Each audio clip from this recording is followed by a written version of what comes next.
sila ng sariling pagkain at inumin, pero Senado rin ang pinagbabayad at sila rin yung pipili kung sino yung caterer. Matindi mga kababayan.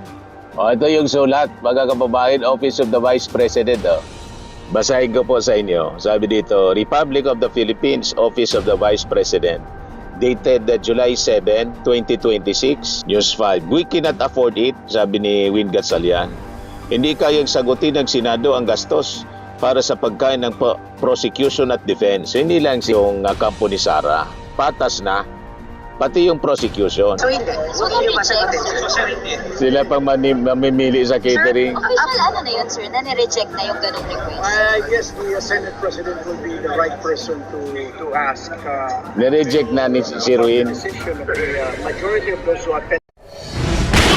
Nagbabagang mga balita at pagtalakay sa mga isyu ng lipunan. Pulsa, opinyon, banat at paglalantad sa katotohanan. Pulsa, what you see is what you get.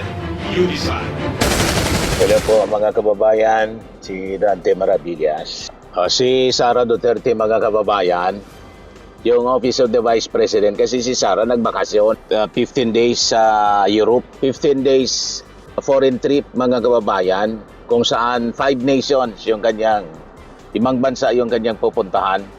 Pero yung Office of the Vice President mga kababayan, sumulat kay Senate President Win Gatchalian para sa catering. Talagang bratinela mga kababayan, bakit niya Mr. Maravillas, demanding, ayun, nireject mga kababayan ni Senate President Win Gatchalian yung request niya. Demanding kasi, nag-request mga kababayan na mag-provide sila ng sariling pagkain at inumin, pero Senado rin ang pinagbabayad.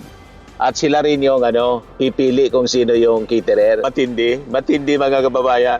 Ito yung sulat, mga kababayan, Office of the Vice President.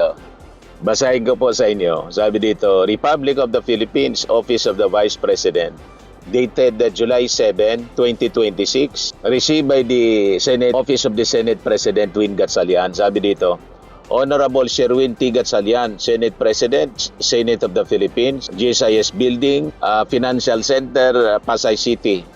Dear Senate President Gatchalian, in light of the unique circumstances of the trial and the need to safeguard all individuals directly participating in the proceedings, the Office of the Vice President, OVP, respectfully requests the implementation of the following arrangement throughout its duration. Number 1, all food and beverage intended for the members of the defense team, support staff, and witnesses shall be served exclusively in their designated holding room. Demanding po. Pangalawa, to address legitimate security concerns and to provide the necessary level of assurance to all concerned personnel and witnesses, all food and beverage shall be sourced, prepared, and served exclusively by the Office of the Vice President's accredited caterer. Dapat kanila yung caterer daw. Alam na niya, Mr. Maravillas, kung bakit yung accredited nilang caterer. Parehas yan ng confidential funds. Malamang yung mga contractors. Number 3, as these arrangements are required solely in connection with these proceedings, the OVP respectfully request that the Senate shoulder the reasonable cost in food and beverage and catering services for the defense team, support staff, and witnesses. Pinapasyolder sa Senado yung pagkain nila lahat. Diba may budget din kayo sa Office of the Vice President and approve ng Congress? Ayaw nila mga kababayan bawasan. The requested measures are necessary to safeguard the safety and well-being of the defense team, support staff, and witnesses.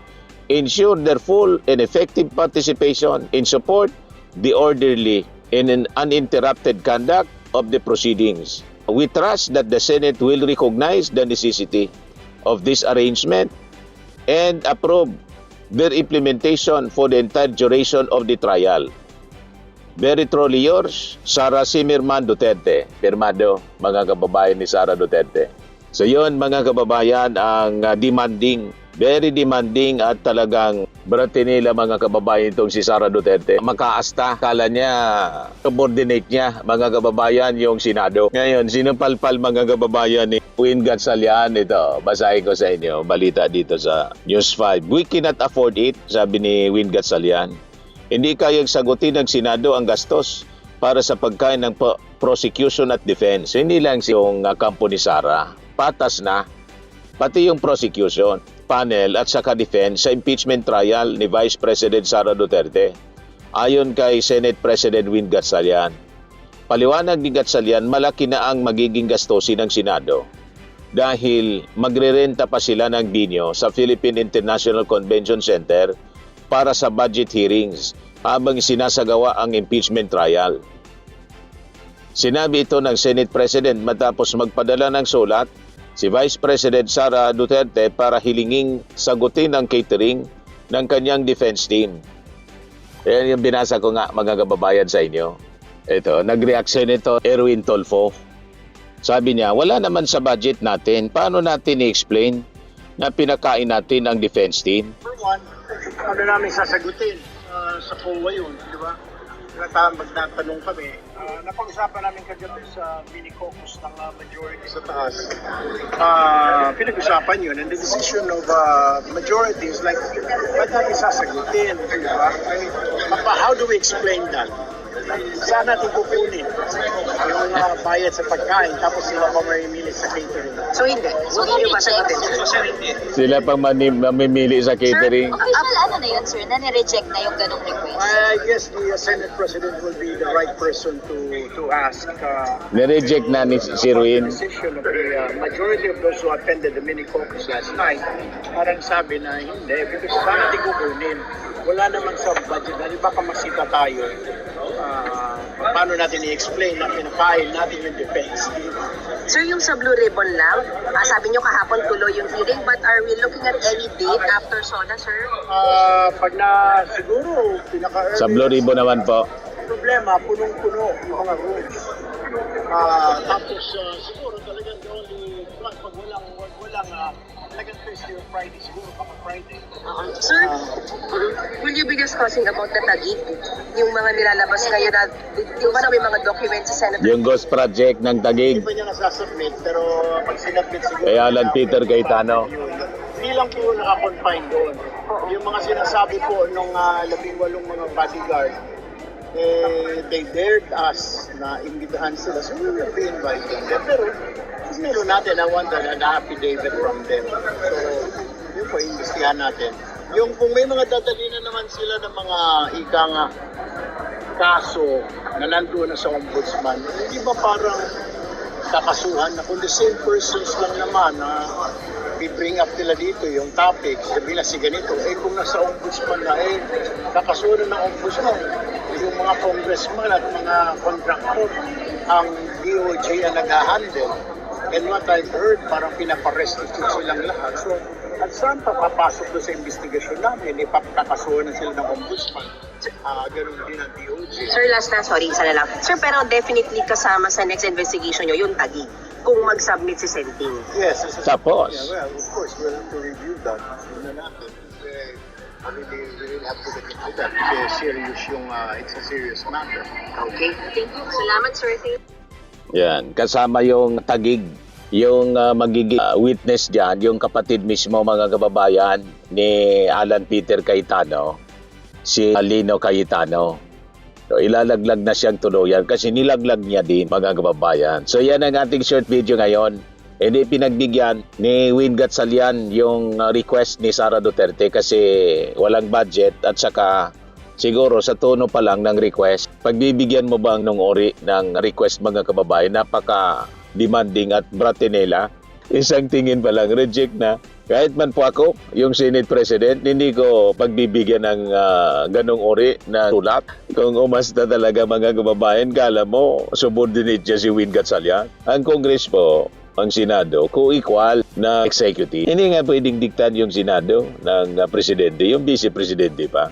Sa bagay, si Sara Duterte nag-memo sa Office of the President. Attention, ganon ka bratinela, mga kababayan, si Sara Duterte. Anyway, matatanggal na po bilang Vice Presidente at pag natanggal siya by October, tapos na yung, siguro by October, tapos na yan. may bago na tayong Vice Presidente. So may makakatulong na at least for the rest of the next 2 years. May makakatulong na sana yung ating Pangulong Bongbong Marcos na hindi lugi po yung sweldo ng ating mga mamamayang Pilipino tulad po ni Sara Duterte na wala man pong pakinabang. Inutil, walang pakinabang yung ating mga mamamayan pagkatapos namimirwisyo pa. Di ba po?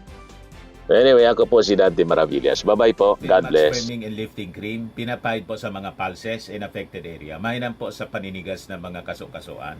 Ito naman po, Automax Radiant Serum. Sa mukha naman yung application, anti-aging po siya. You will look 10 years younger than your age. Sa mga cancer patients naman po, baka lang gusto ninyo itong itry. Neng siya red mixed fruit drink.